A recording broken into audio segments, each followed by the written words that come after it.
Turma, boa tarde. Estamos de volta com a nossa aula de português, ok?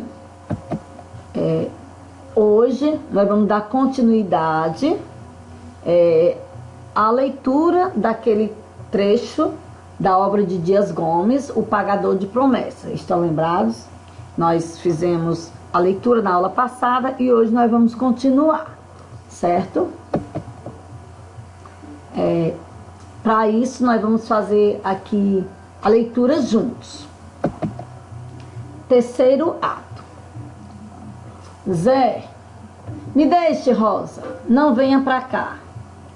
Zé do Burro, de faca em punho, recua em direção à igreja. Sobe 1 ou 2 degraus de costas. O padre vem por trás e dá uma pancada em seu braço, fazendo com que a faca vá cair no meio da praça. Zé do Burro corre e abaixa-se para apanhá-la.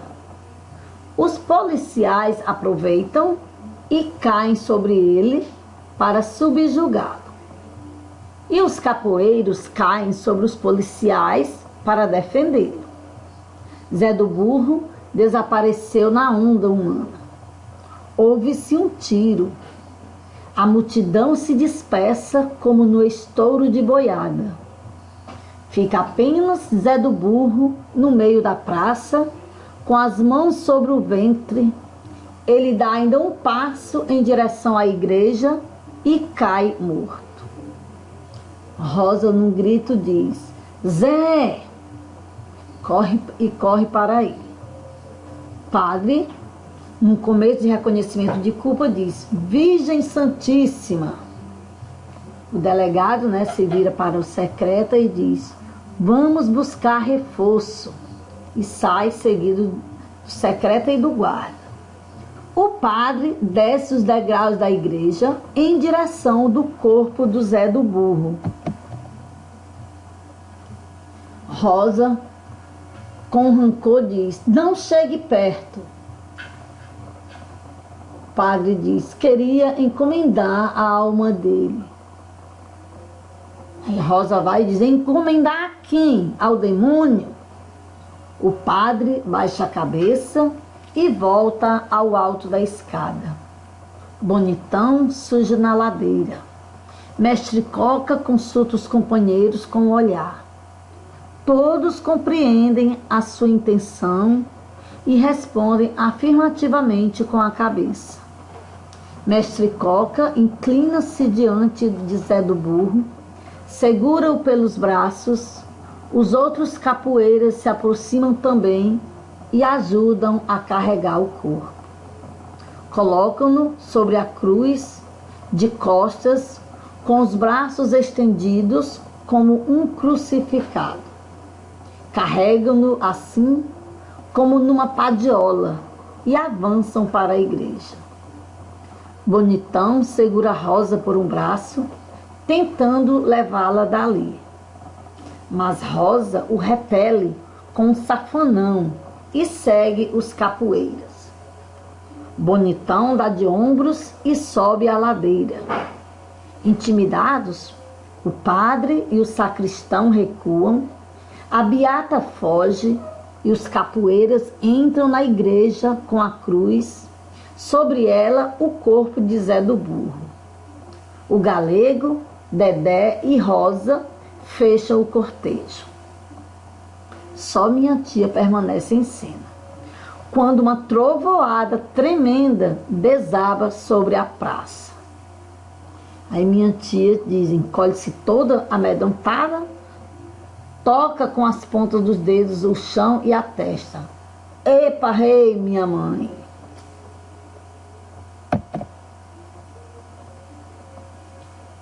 Bom, como vocês viram aí, esse texto que vocês já tinham lido na aula passada, certo? Tinham respondido algumas questões.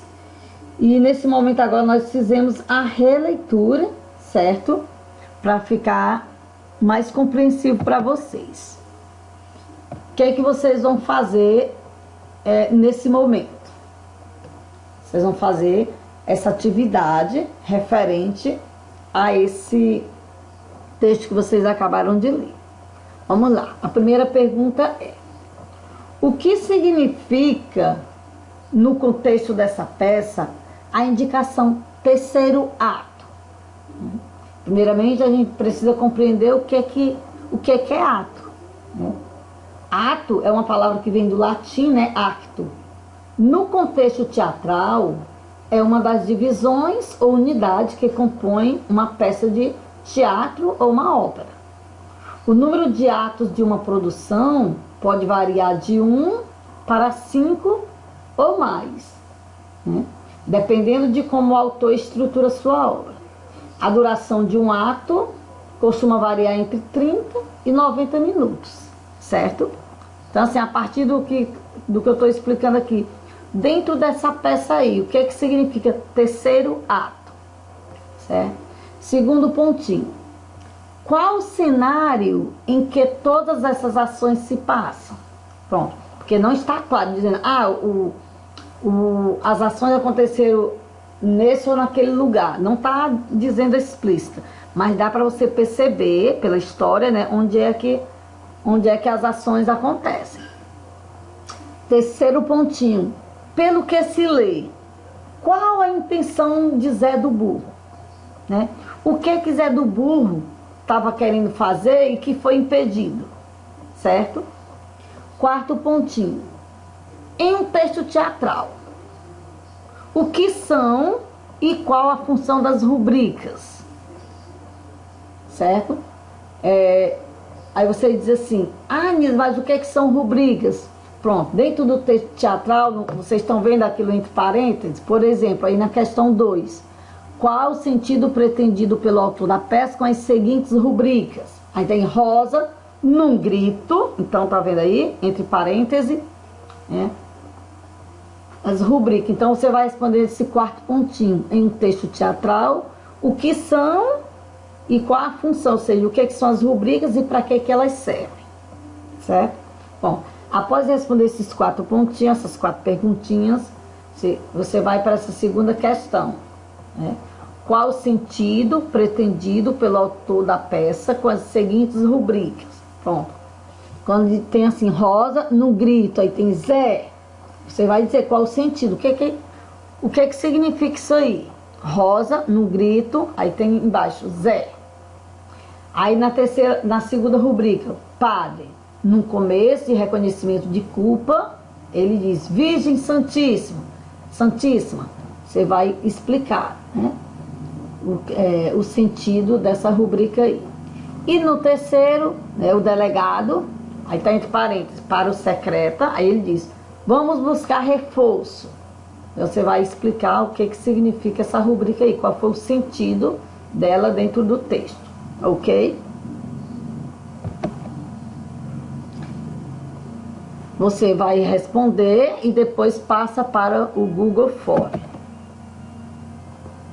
Pronto, qualquer dúvida é só me perguntar. Veja aí, responder as questões no caderno, enviar a resposta no formulário Google. Tá bom? Muito obrigada.